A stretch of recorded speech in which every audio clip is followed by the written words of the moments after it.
Welcome to Examori. Please share and subscribe. 5, 4, 3, 2, 1. The High Court relied upon confessional statement recorded under section 164 CRPC and found that the same was voluntary and had been made by the appellant without any threat or fear, and that it contained a full confession of crime and also disclosed the manner in which the crime had been committed. Stop. The High Court also relied upon the report of the serologist Sri V.N. Kumar, who had stated in the chemical report that the seized articles, including blood-stained sword produced by the appellant and the clothes of the appellant, were stained with human blood of B group, which tallied with the blood group with which the clothes of the deceased persons were stained. Stop.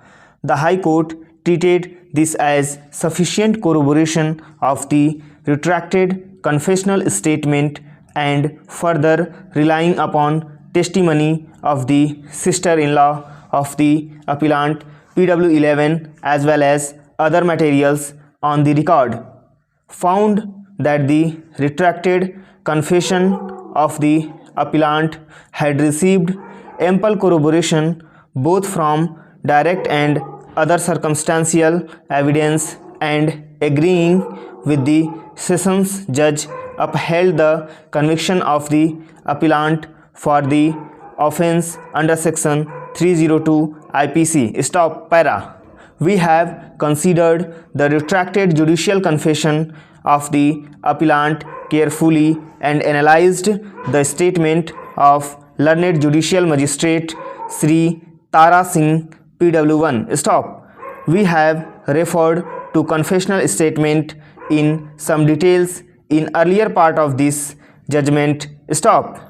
We are satisfied that learned magistrate had taken all necessary precautions to ensure that the appellant had sufficient time to reflect before he made his confessional statement, and that he was under no fear or threat or allurement before appearing in the court to make the statement.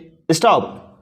The various questions put by learned magistrate to the appellant indicate that he had taken all reasonable precautions to remove any trace or fear from the appellant before he made the confessional statement. Stop. The testimony of the sister-in-law of the appellant Srimati Ratnabai PW11, who was subjected to repeated and lengthy cross-examination in the trial court, has remained unshaken. Stop. Her statement has impressed us, and in our opinion she had no reason to falsely implicate the appellant with such a heinous offence. Stop.